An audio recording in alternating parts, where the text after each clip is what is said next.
আবু সাঈদের প্রসারিত দুই হাত যেন এক অলঙ্ঘনীয় পর্বত। কোনো বর্গীর সাধ্য নেই যেটা অতিক্রম করে বাংলাদেশের মানুষকে স্পর্শ করতে পারে।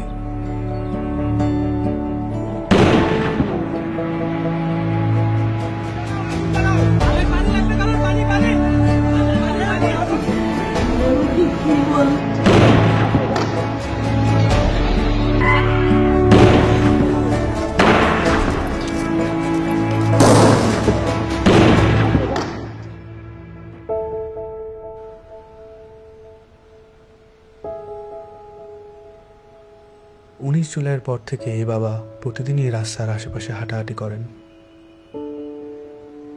কখনো আবার নির্বাক দাঁড়িয়ে থাকেন।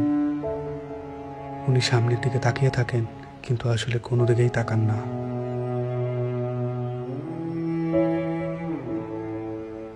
যেসব রাস্তা দিয়ে ওনার ছেলে হাঁটতো, ওইসব রাস্তায় উনি দাঁড়ালে উনি ওনার ছেলের রোম পান।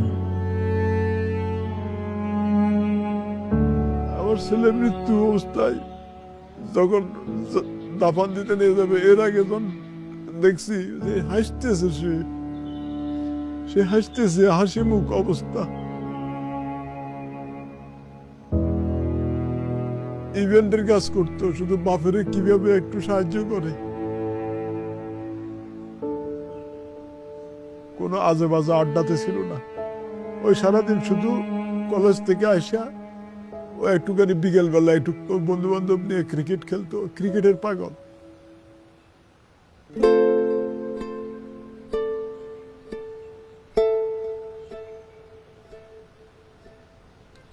যে আমার পায়ের পাতা আছে, এরকম একটা অনুভূতি হতো। কিন্তু আমি যখন হাত দিতাম তখন থেকে আমার পায়ের পাতা নেই, এরকম একটা প্রচুর অনুভূতি হতো। আমি অনেক কান্না করতাম। এই ব্যথার চেয়ে আমার ওই অনুভূতিগুলো আমার বেশি হতো, যে আমার পা আছে। আমি যখন হাত দিই তখন থেকে আমার পা নাই।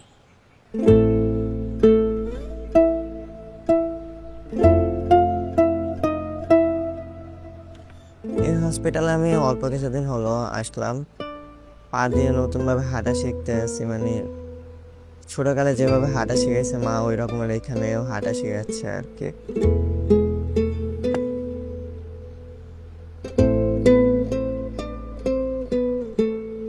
একটি প্রতিবন্ধী কিশোর, 7 বছরের বাচ্চা, ল্যাংড়া মানুষ যদি সংগ্রামে নামতে পারে, তাহলে আমি কেন বসে থাকবো ঘরে? একদিন তো মরতেই হবে। তাই মৃত্যুর ভয় করে স্বার্থপরের মতো ঘরে বসে না থেকে গুলি খেয়ে বীরের মতো মৃত্যু অধিক শ্রেষ্ঠ। আমি যদি বেঁচে না ফিরি, তবে কষ্ট না পেয়ে গর্বিত হয়েও জীবনের প্রতিটি ভুলের জন্য ক্ষমা চাই। আনাস।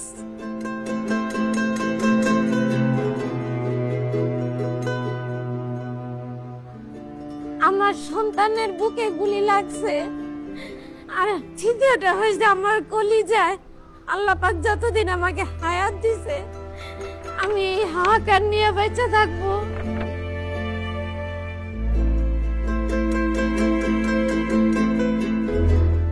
প্রিয় বাবা আসলে আমাদের একটা কিছু না, কিন্তু চকলেট নিয়ে আসছে। প্রিয় বাবা নাই বাড়িতে। তখন বাইরে গেছে আর পুলিশ এসে ওকে ঘুড়ি মেরে দিয়েছে। আই মিস ইউ প্রিয় বাবা।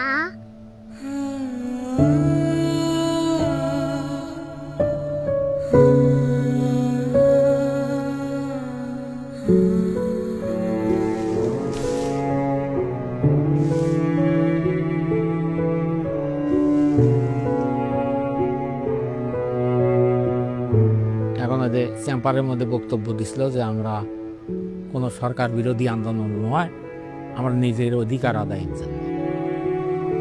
ওদের বলা করার পরে ওদের কমিল বড়ুয়া ওই ছাত্রলীগের লিডার আসছিল, তাই সেই গলা চিপি ধরছিল, গালমুখের থাপড় মারছে।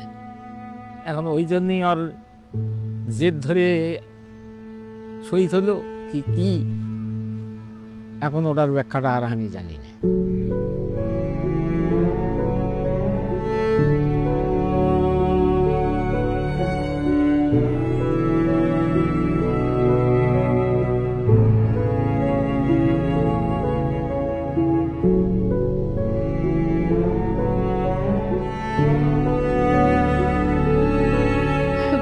আমার মায়ের দুধ খাইয়া ঘুমায়, সেই ঘুমটা ঘুমাইতে পারে না, তখন আবাইতে পাইয়া পাইতে পাই করে উলট ফুলট করে ঘুমের লেগে আবার উঠে খুলে লই।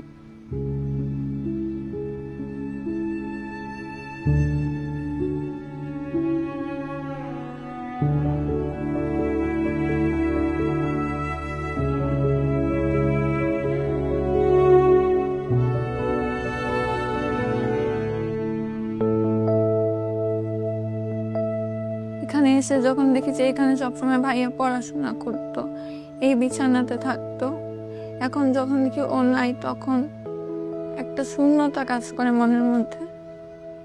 খারাপ লাগে যখন দেখি যে ভাইয়া এই রুমে নাই। এই ছবিটা 18 জুলাই আমার আন্টি নাজিয়া খান ফেসবুকে পোস্ট করেছিল।